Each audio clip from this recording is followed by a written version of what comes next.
Power का एक सीधा सा नियम है, the space that you are going to leave is going to be captured by someone. यानी कि अगर किसी क्षेत्र को आप जरूरी नहीं मान रहे हैं या समय से जो जरूरी स्टेप्स हैं वो नहीं ले रहे हैं, तो कोई ना कोई उसमें निहित शक्ति को आपसे पहले हासिल कर लेगा और उस समय पर जो मौके थे फिर वो दोबारा अवेलेबल नहीं होंगे। अब बात यह है कि चाइना ने तिब्बत को एनेक्स करा क्यों? तो दो रीजन चाइना बताता है कि एक तो स्ट्रेटेजिक था और एक आइडियोलॉजिकल था। हालांकि वो कहते हैं तो historical, actually Tibet was part of China. आज इस वीडियो में हम दोनों लेयर्स को समझेंगे, क्या चल रहा था चाइना की साइड से, पहले हम उसके अकाउंट को जानेंगे, कैसा क्रोनोलॉजी में वो चल रहा था, और उसके बाद उसी ठीक समय पर इंडिया में क्या चल रहा था। क्या इसको स्ट्रेटेजिक मिस्टेक कह देना अपने आप में बहुत जल्दबाजी नहीं होगी? क्योंकि इंडिया की ग्राउंड की सिचुएशन को भी समझना होगा, फिर यूएन में क्या चल रहा था उसको भी समझना होगा, तब जाकर कंक्लूजन होगा। सबसे पहले स्ट्रेटेजिक की बात करते हैं। ये जो पार्ट आपको दिखता है इसको कहा जाता है चाइना प्रॉपर, क्योंकि उसके ऊपर ये सदर्न मंगोलिया या इसको इनर मंगोलिया भी कहते हैं, यहाँ पर भी एक बड़े समय से आज़ादी की मांग रही है, लेकिन सीसीपी ने सक्सेसफुली उसको सप्रेस भी किया है। उधर आप देखते हैं उइघुर, ईस्ट तुर्किस्तान की मांग भी चलती है। यह है तिब्बत, जिसकी एक गवर्नमेंट इन एग्जाइल भारत से भी चलती है। तो ये जो चाइना प्रॉपर है इसने इस पूरे लैंडमास को अपने कंट्रोल में लिया। आज हम तिब्बत की स्टोरी पर बात कर रहे हैं। मैंने दो रीजन बताए। सबसे पहले स्ट्रेटेजिक में एक तो आता है नेचुरल रिसोर्सेस। तिब्बत को कहा जाता है वाटर टैंक ऑफ एशिया। आप इंडस रिवर बेसिन की बात करें, गंगा ब्रह्मपुत्र की बात करें, यंगजी इस एरिया से होकर जाती है, मेकोंग बेसिन इस एरिया से कनेक्टेड है। तो कहने का मतलब है कि करीब 2 बिलियन पॉपुलेशन यहीं पर, मतलब इसी से निकलने वाले वाटर रिसोर्सेज पर डिपेंडेंट है। अगर हम नॉर्थ और साउथ पोलर कैप्स को भूल जाएं तो उसके अलावा जो हिमालयन ग्लेशियर्स है उसका जो रिच सोर्स है वाटर का, फ्रेश वाटर सोर्स, वो तिब्बत चाइना को अब प्रोवाइड कर पा रहा है। करीब 22% पॉपुलेशन और 7% वाटर सोर्स। तो रिसोर्स तो अल्टीमेटली अगर तिब्बत को एनेक्स करते हैं तो नेचुरल रिजर्व्स इनके हाथ में आएंगे। और बात केवल वाटर की नहीं, इसके अलावा अदर जो माइनिंग है रिसोर्सेज की वो भी है। प्लस वेस्टवर्ड अगर वो एक्सपेंशन करता है तो जियोपॉलिटिक्स का पुराना सिद्धांत है, यानी कि आपका ज्योग्राफिकल जो यू कैन से एक्सपेंशन है वो तय करता है आपकी शक्ति को। क्योंकि अगर आप केवल इतना पार्ट रह गए तो you won't be having access to the 2 oceans या 2 सीज। तो चाइना की स्ट्रेटजी में वो भी आता है। दूसरा आप कहेंगे आइडियोलॉजिकल कैसे? देखिए, चाइनीज कम्युनिस्ट पार्टी ये कहती थी कि हम तो तिब्बत को एनेक्स कर रहे हैं उनके कल्याण के लिए। आप कहेंगे कल्याण कैसे? तो इनका कहना है we want to bring freedom to the Tibetans people because these are under this theocratic feudalistic society. मतलब ये जो थियोक्रेटिक इस वजह से क्योंकि एक विशेष धर्म, बुद्धिस्ट धर्म, फ्यूडल क्योंकि वहां पर जो मोनेस्ट्रिक सिस्टम था तो मोनेस्ट्रीज के अंडर ही बड़े बड़े जो लैंड थे वो उन्हीं के कंट्रोल में रहते थे। अब Chinese communist party, communist ideal, वो तो आइडियोलॉजिकली फ्यूडलिज्म के खिलाफ है कि ये concentration of wealth in the hands of monastery कैसे हो रहा है, इसका तो रीडिस्ट्रीब्यूशन होना चाहिए, इसका तो कलेक्टिवाइजेशन होना चाहिए, जो आगे स्टोरी में होगा भी। लेकिन तिब्बती लोगों का कहना था कि भाई हमारे यहाँ मोनेस्ट्रीज के पास अगर वो लैंड था जिससे उनके पास रिसोर्सेज आते थे तो इससे कितने सारे लोग, कितने सारे मोनेस्ट्रीज उस पर डिपेंडेंट थे। तो आप क्यों यहाँ पर सुधार के लिए आ गए आपकी आइडियोलॉजी के हिसाब से? इनका कहना है हिस्टोरिकल प्रोजेक्ट अल्टीमेटली हिस्ट्री से हमारा पार्ट था। अब जरा इसकी रियलिटी भी चेक कर लेते हैं। देखिए, तिब्बत का अपना यूनिक कल्चर, लैंग्वेज, अपना रिलीजन रहा है और उसका एडमिनिस्ट्रेशन इवन किंग डायनेस्टी के टाइम पर भी एक इंडिपेंडेंट मैनर में चलता था। हम ऑटोनॉमी वर्ड यूज करें तो ज्यादा बेटर होगा अगर 18th सेंचुरी से और 1911 तक की बात करें। लेकिन जब किंग डायनेस्टी का डिक्लाइन हो गया, जिनाई रिवोल्यूशन हो गया, तो उसके बाद तो डी फैक्टो मतलब रियलिटी में तिब्बत एक इंडिपेंडेंट नेशन की तरह ही काम कर रहा था। तो यानी कि 1911 से, और अगर मैं 1949 के बीच की गतिविधि आपको बताऊं तो इस समय क्या चल रहा था। एक लीडर होते थे सुन यत सेन। उनका मानना था कि भाई अब जब ये डिक्लाइन हुआ इतनी बड़ी पावर का किंग डायनेस्टी का, तो अलग अलग एरियाज में जो वॉर लॉर्ड्स हैं जो कभी किंग डायनेस्टी के लिए काम करते थे उन्होंने अपना अपना कंट्रोल बना लिया है। लेकिन इस तरीके से तो जो इतिहास में एक्सप्लॉयटेशन होता रहा है वो अब और ज्यादा हो जाएगा, क्योंकि आप अलग अलग एरियाज में बट जाएंगे। तो आपको यूनिफाई करना होगा चाइना को। सुन यत सेन की इस बात को हम दो फिर लोगों को फॉलो करते हुए देखते हैं। एक तरफ थे चेंग काई शेक जो कि नेशनलिस्ट पार्टी, कुमिनटांग के थ्रू इस ड्रीम को पूरा करना चाहते थे। और दूसरी तरफ थे माओ जेडोंग, जो कि चाइनीज कम्युनिस्ट पार्टी के एक फेमस जनरल थे। खैर फाइनली इन दोनों की लड़ाई में इस सपने को पूरा करने के लिए 1949 में जीत गए माओ जेडोंग। 1927 से 1949 तक एक स्ट्रगल चलता रहा दोनों के बीच में, दो फोर्सेस के बीच में। कहा जाता है कि वेस्टर्न पावर्स तो चाहते थे कि कुमिनटांग जीत जाए, नेशनलिस्ट पार्टी जीत जाए। अगर वो जीत जाती तो अल्टीमेटली वहां पर भी लिबरल डेमोक्रेसी का कॉन्सेप्ट आ जाता। लेकिन जीता कौन? चाइनीज कम्युनिस्ट पार्टी, जिस पर हाथ था यूएसएसआर का। खैर जब ये जीत गए तो उन्होंने ठान लिया कि अरे जो हिस्ट्री में अगर ये कभी हमारा पार्ट रहा है, किंग डायनेस्टी का अगर पार्ट था, अगर ऑटोनॉमी भी थी लेकिन था तो हमसे कनेक्टेड, तो एक तरीके से हमारी सजनिटी हुई जिसके अंडर ये रहता था। ऐसा मान लीजिए कि जैसे कि जब ब्रिटिशर्स का कंट्रोल इंडिया पर था तो ऐसे में कई प्रिंसली स्टेट के कुछ जो मैटर्स होते थे जैसे फॉरेन अफेयर्स, डिफेंस, ऐसे मैटर्स पर ब्रिटिश का कंट्रोल होना। तो उन्होंने कहा कि तो फिर तो अब तो फॉर्मल यूनिफिकेशन करना ही पड़ेगा। एक ऑफर दिया गया। ऑफर में तीन बातें थी। पहले कि मान लो कि तिब्बत जो है चाइना का पार्ट है।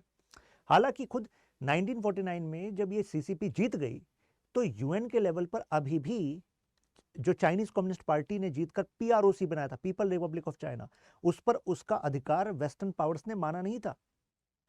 वो तो अभी भी रिपब्लिक ऑफ चाइना, जिसके मतलब जिसको रिप्रेजेंट कर रही थी कुमिनटांग, चिंग काई शेक, उसी को मान रहे थे। हालांकि देखो ग्राउंड पर अगर आप हार गए हैं तो कब तक आप सिंबलिज्म के नाम पर आगे बढ़ते रहेंगे? हार गए कौन? मतलब कुमिनटांग, जो हार कर फिर फॉर्मोसा आइलैंड पर लिमिट हो गई थी और फॉर्मोसा आइलैंड पर यानी कि ताइवान बन गया था। तो खैर यहां पर इन्होंने ऑफर दिया कि भाई मान लो कि यही है चाइना और आप हैं इसके पार्ट।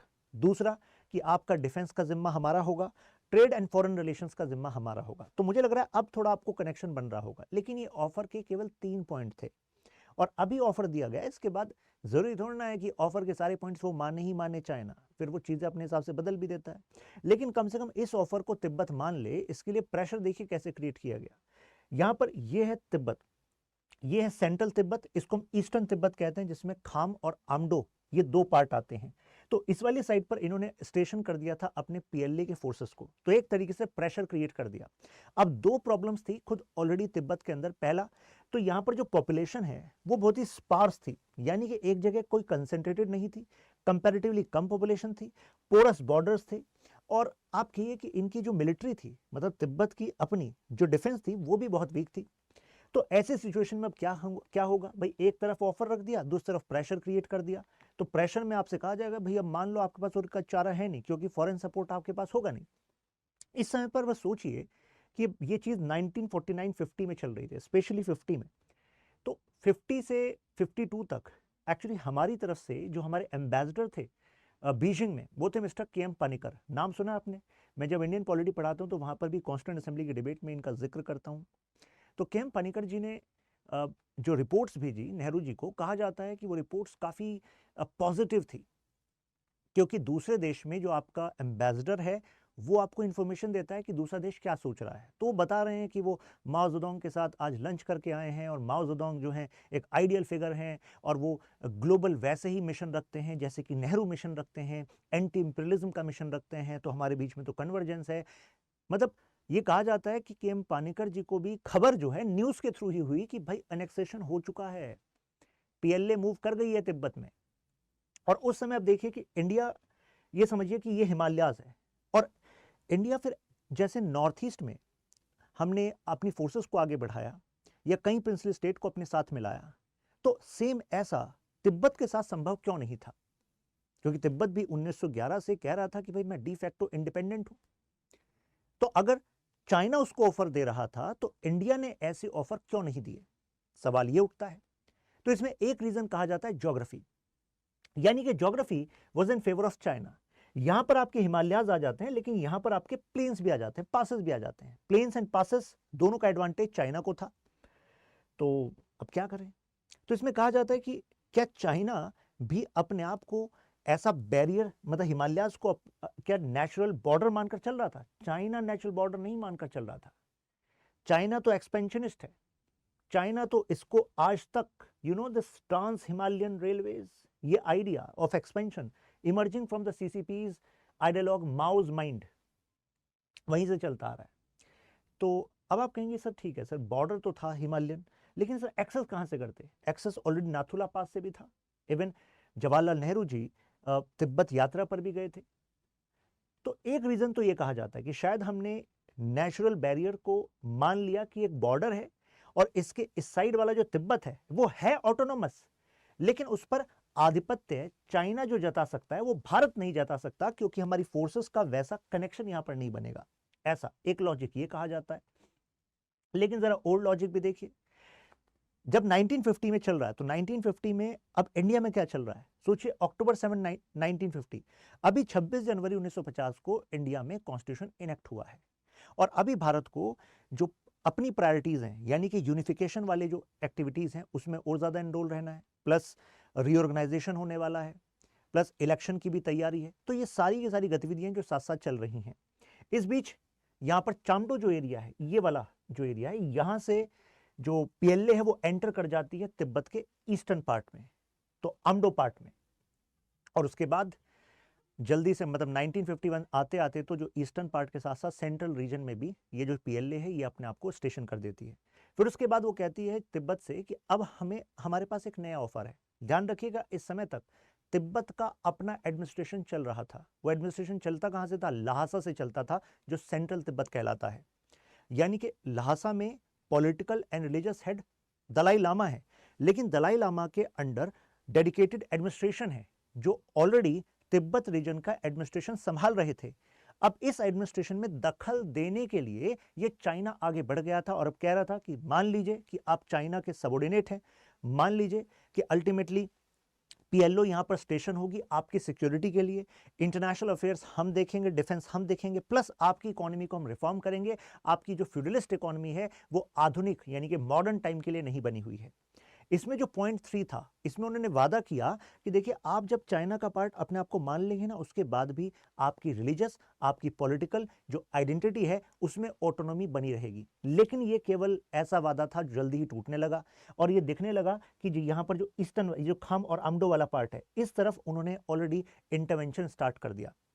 मोनेस्ट्रीज को तोड़ा जाने लगा और उसके बाद कितने सारे जो लोग थे यहाँ पर, जो तिब्बती लोग थे, वो रिफ्यूजी के तौर पर सेंट्रल की तरफ आने लगे, अपने घर बार को छोड़कर सेंट्रल तिब्बत की तरफ आने लगे, यानी कि लहासा की तरफ आने लगे। अब ये 51 से लेकर 54 मतलब 1951 से 54 तक ये सब चल रहा है, यानी कि चाइना स्टेप बाय स्टेप अपने इंटरवेंशन को बढ़ाते जा रहा है। फिर फाइनली 54 के बाद, जब 54 में रेजिस्टेंस होता है तिब्बत में, रेजिस्टेंस बढ़ने लगता है, लेकिन उसके बाद उस रेजिस्टेंस को प्रेशर से कर्ब करती है पीएलए और फाइनली 5 साल और गुजर जाते हैं और फिर आता है 59। मार्च 59 में अब जनता को लगने लगता है कि लहासा को पूरी तरह से घेरा जा चुका है और वो किसी भी समय पर दलाई लामा को गिरफ्तार कर सकते हैं और जो पॉलिटिकल और जो रिलीजियस आइडेंटिटी है शायद उसको हटा देंगे, क्योंकि चाइनीज कम्युनिस्ट पार्टी है ना, कम्युनिस्ट, पहली बात तो कम्युनिस्ट एज एन आइडिया वो एथीस्ट आइडिया है और चाइनीज कम्युनिस्ट पार्टी चाहेगी यूनिफिकेशन करने के नाम पर कि एक ही तरह की होमोजेनिटी हो आइडियाज में, जिससे कि यूनिफिकेशन बेटर हो सके। तो फाइनली इसी साल में हम देखते हैं 1959 में ही फिर दलाई लामा 23 मार्च को निकल जाते हैं नाथुला पास से तवांग की तरफ। तवांग जो अरुणाचल प्रदेश में पड़ता है और उसके बाद इनको भारत में शरण मिल जाती है और यहां से चलती है तिब्बत की गवर्नमेंट इन एग्जाइल। अब कई लोग कहते हैं कि यार ये ना एक स्ट्रेटेजिक मिस्टेक थी शायद नेहरू जी की, क्योंकि 1959 में ऐसा होने क्यों दिया? शायद 1959 में यह हुआ इसी वजह से माओ और झो एनलाय चाइनीज प्राइम मिनिस्टर वो नाराज हुए और शायद इसी वजह से 1962 का वॉर हुआ। ऐसा नहीं है, क्योंकि मैंने कहा था कि स्टोरी का एक लेयर तो ये है जो चाइना में चल रहा था, तिब्बत में चल रहा था, हमें दूसरी लेयर को भी समझना पड़ेगा हमारे यहाँ पर क्या चल रहा था। 47 से 50 के बीच में मेजर प्रायोरिटी क्या थी कि भाई हमें यूनिफिकेशन करना है। रियासतें थी 565 प्लस, उनको मनाना है, कई जगह प्रेशर दिखाना है, कई जगह मनाना है, तो ये चल रहा था। फिर नेहरू जी का पहला इलेक्शन जीते थे, उसके बाद प्रायोरिटी थी कि एग्रीकल्चर पर फोकस करना है, रूरल डेवलपमेंट के लिए योजनाएं लानी है। तो उस समय तिब्बत के बारे में फोकस करना, वो जो स्ट्रेटेजिक रडार होता है उस पर शो नहीं हो रहा था, क्योंकि his hands were already full, ऐसा कहा जाता है। प्लस आइडियोलॉजिकली माना जाता है कि ही वाज सेइंग कि मतलब he was having this view कि तिब्बत अल्टीमेटली रिलीजन और पॉलिटिकल एंटिटी को मर्ज करता है, लेकिन हम तो सेक्युलरिज्म में विश्वास रखते हैं, प्लस वहां पर मोनेस्ट्रीज के पास ह्यूज लैंड कंट्रोल है, जबकि हमें लगता है कि लोगों का बेटरमेंट तभी होगा जब लैंड रिफॉर्म होंगे। ये वही समय है जब 1951 में भारत के कॉन्स्टिट्यूशन में भी अमेंडमेंट हुआ था, फर्स्ट कॉन्स्टिट्यूशन अमेंडमेंट एक्ट। तो उसी समय पत्रकारों ने ये व्यू पूछा तो तब उन्होंने ये व्यू अपना दिया। खैर, इसके बाद फिर इंडिपेंडेंस के बाद अब हमें अपनी गरीबी को भी हटाना था, और इस समय तिब्बत के जो रिप्रेजेंटेटिव थे उन्होंने कहा that we want your support in UN. अब यूएन में सपोर्ट के लिए हम क्या करें? तो इस पर इंडिया ने कहा कि देखो, चाइना को तो अभी ऑफिशियली रिकॉग्नाइज नहीं किया गया है कि वही है, आरओसी की जगह पीआरओसी माना जाएगा। दूसरा, इंडिया एक स्ट्रेटेजिक बैलेंस करना चाहता था with the interest of USSR, यानी कि सोवियत संघ जिसका इंक्लिनेशन हमारी तरफ था, हमारा इंक्लिनेशन उनकी तरफ था, और वो कम्युनिस्ट और यहाँ पर चाइना कम्युनिस्ट, और इस समय कोल्ड वॉर जैसी सिचुएशन बन रही है। तो ऐसे में हमें एक पार्टनर, अपना स्ट्रॉन्ग पार्टनर अपने साथ रखना पड़ेगा, क्योंकि इंडिया को डिफेंस के लिए उसकी जरूरत है, 5 ईयर प्लान को के लिए उसकी जरूरत है, फिर हैवी इंडस्ट्रीज को पुश करने के लिए यूएसआर की जरूरत है। तो ऐसे में हम चाइना के साथ एक बैलेंसिंग एक्ट कर रहे थे, अभी ये चल रहा था। फिर ये बुक है, अभी एक बुक को मैं शो करूंगा, ये रहा, तिब्बत द लॉस्ट फ्रंटियर। तो कहा जाता है कि अगर शायद इंडिया सपोर्ट ना करता, ये लेखक है मिस्टर क्लॉड आरपी, ये कहते हैं कि जब पीएलए मूव कर रही थी तिब्बत की तरफ, तो भारत की तरफ से इन 3 पोस्ट यांगसे, यांगटुक एंड गारटोक, इनके थ्रू इवन भारत की तरफ से चावल पहुंचाए गए। Rice were actually given to PLA कि भाई आप आए हैं, आपका ट्रांसपोर्टेशन तो अभी बन नहीं पाया होगा, तो लीजिए चावल हम पहुंचा देते हैं, जिससे तिब्बत का जो एनेक्सेशन है वो आप जारी रखें। हालांकि हम इसको ऐसा एनेक्सेशन नहीं देख रहे थे, हम सोच रहे थे कि भाई अल्टीमेटली बाहर से अगर हम देखें तो चाइना का पार्ट है तिब्बत, और इंटरनली हम देखें तो इंडिपेंडेंट है तिब्बत। ये एक मिक्स काइंड ऑफ पॉलिसी है जिसमें इंडिया विश्वास कर रहा था कि हाँ भाई, हिस्टोरिकली आपका पार्ट रहा है लेकिन ऑटोनोमस रहा है, कुछ ऐसा ही तिब्बत बनकर रहेगा। लेकिन जो उसकी रिलीजियस और पॉलिटिकल आइडेंटिटी है उसको तो आप नुकसान नहीं पहुंचाएंगे, ये तो वादा आप कर चुके हैं, हम उनको चावल पहुंचा रहे हैं। इनका कहना है कि शायद अगर दिल्ली, इस बुक में इनका कहना है कि अगर दिल्ली मदद ना करता तो शायद पीएलए इतना बड़ा ऑपरेशन लॉन्ग टर्म सस्टेन ना करती, और जो तिब्बत की तरफ से जो यू कैन से उसका अपोजिशन होना था शायद वो भी सक्सेसफुल हो जाता। इसी समय पर यह भी कहा जाता है कि सीआईए ने तिब्बत में दलाई लामा की जो फैमिली है उसी से कुछ लोगों को चुनकर और उनकी लीडरशिप में कई लोगों को ट्रेन करके ड्रॉप भी कराया था, जिससे कि they can actually have a strong front against PLA. ये भी बातें कही जाती हैं। खैर, दूसरा एंगल बताया जाता है कि माओ और नेहरू दोनों में इंटरनेशनल पॉलिटिक्स को लेकर कंसेंसस था कि यार हम एंटी इंपीरियलिस्ट फ्रंट लेकर आएंगे। तो शायद नेहरू ये भी सोच रहे थे कि तिब्बत को लेकर जो इंडिया और चाइना के बीच में you can say international level पर सोलिडारिटी एक मजबूत स्तंभ दिखता है, हम उसको नुकसान क्यों पहुंचाए, ये भी एक कारण कहा जाता है। फिर एक और प्रैक्टिकल कारण है कि भाई इंडिया अगर मिलिट्री इंटरवेंशन करता तो क्या मिलिट्री इंटरवेंशन के लिए इंडिया तैयार था? क्योंकि 1948 वाले टाइम में आप ऑलरेडी जानते हैं इंडिया पाकिस्तान वॉर हो चुका था, जम्मू एंड कश्मीर, और ऑलरेडी ये जो पीओके वाला पार्ट है ये पाकिस्तान की तरफ जा चुका था। और अगर हम चाइना से कंपेयर करें तो चाइना की जो आर्मी है, जो पीएलए में लोग थे वो कम्युनिस्ट फ्रंट से ही लोग थे, वो 1927 से 1949 तक इस जगह पर ऑलरेडी ऑपरेशन में इन्वॉल्व रहे हैं।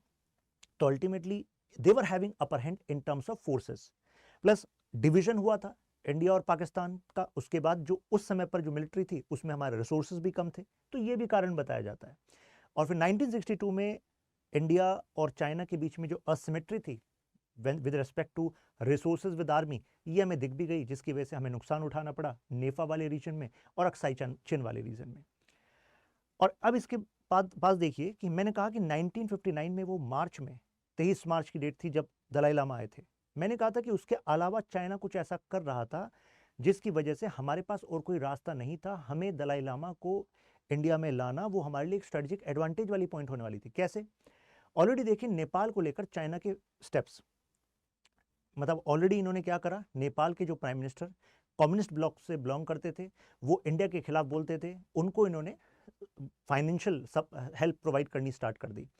और दूसरा कहने लगे कि अरे नेपाल और चाइना के तो ब्लड रिलेशन है। आप सोचिए कि मंडल थियरी के हिसाब से नेपाल हमेशा स्ट्रेटेजिकली इंडिया की तरफ इंक्लाइन रहेगा, तभी इंडिया सिक्योर रहेगा। लेकिन हिमालयाज के साइड नेपाल को चाइना कह रहा है कि यार आपके और हमारे तो ब्लड रिलेशन है। तो इसका मतलब यह है कि जो काम हमें तिब्बत के साथ करना चाहिए था फ्रंट फुट पर होकर 49 और 50 वाले टाइम पर, वो शायद हमने मिस कर दिया, और चाइना ऑलरेडी 1956 वाले टाइम पर नेपाल के साथ वो कर रहा था, जिससे कि इंडिया पर प्रेशर बनाकर रखा जाए, क्योंकि pressure is one important tool in diplomacy. Zhou Enlai Kathmandu आते हैं और वो भी यही बात करते हैं, वो एक्चुअली जो चाइना का स्फीयर ऑफ इन्फ्लुएंस है उसको वहां पर बढ़ाने की बात करते हैं। जब कश्मीर वाले मुद्दे पर, इसके बाद जब वो दिल्ली आते हैं तो कश्मीर वाले मुद्दे पर उनसे उनका स्टैंड पूछा जाता है, तो वो क्लियर कट इंडिया के फेवर में स्टैंड नहीं रखते। तो ये सारी जो सीरीज ऑफ एक्शंस हैं शो कर रहे थे कि चाइना इंडिया के साथ प्रेशर टैक्टिक कर रहा है, चाहे वो कश्मीर का मुद्दा हो और चाहे ये वाला मुद्दा हो।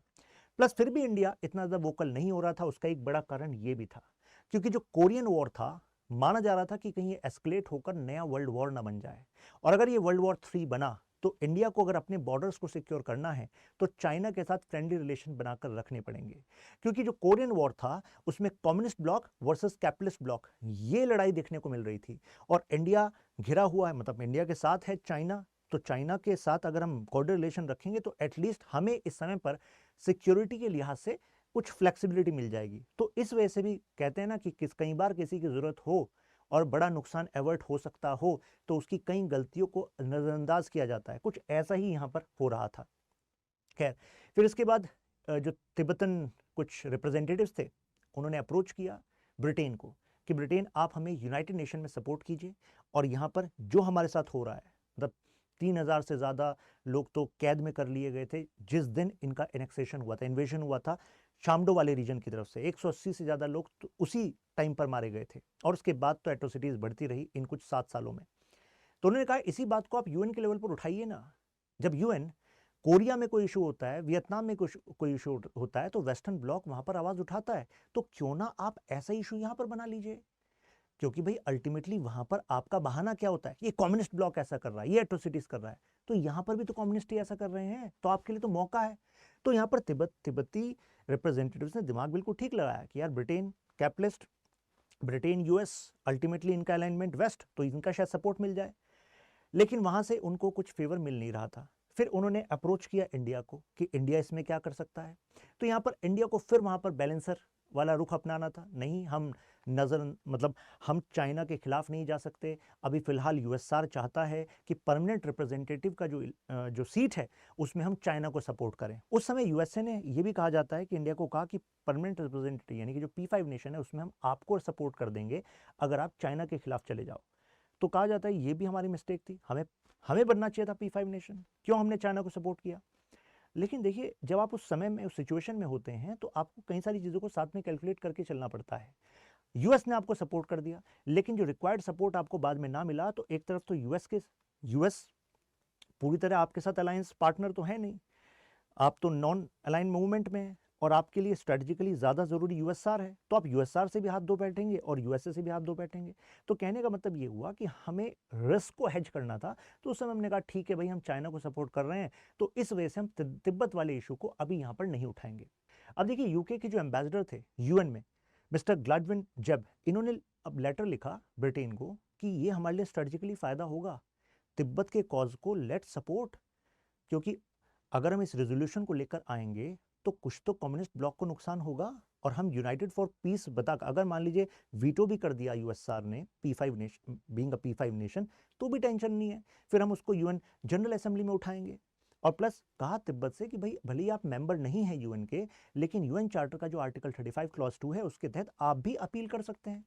लेकिन ब्रिटेन की गवर्नमेंट ने भी कोई क्लियर सपोर्ट दिया नहीं, इंडिया ने भी उस समय पर कोई क्लियर सपोर्ट दिया नहीं, तो तिब्बत की जो इंडिपेंडेंस का मुद्दा है वो इंटरनेशनलाइज जितना हो सकता था उस समय नहीं हो पाया।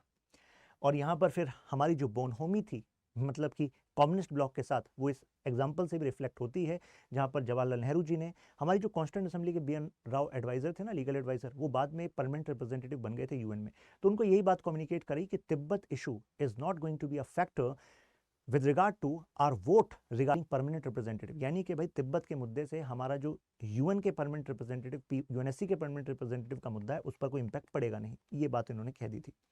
खैर, इंडिया का जो स्टैंड है तिब्बत, ये कहा जाता है ये आउट ऑफ सिंक रहा। एक तरफ मुश्किलें हमारे लिए भी बढ़ रही हैं और दूसरी तरफ हम क्लियर कट उसके खिलाफ नहीं जा रहे हैं। गिरिजा शंकर वाजपेयी जो मतलब फेमस ICS ऑफिसर थे और नेहरू जी के साथ प्रेजेंट भी थे यूएन में, उनका भी कहना था कि I am not in support of this policy means we should be more vocal toward support Tibet, क्योंकि तिब्बत हमारे लिए स्ट्रेटेजिक एडवांटेज भी फ्यूचर में रहेगा।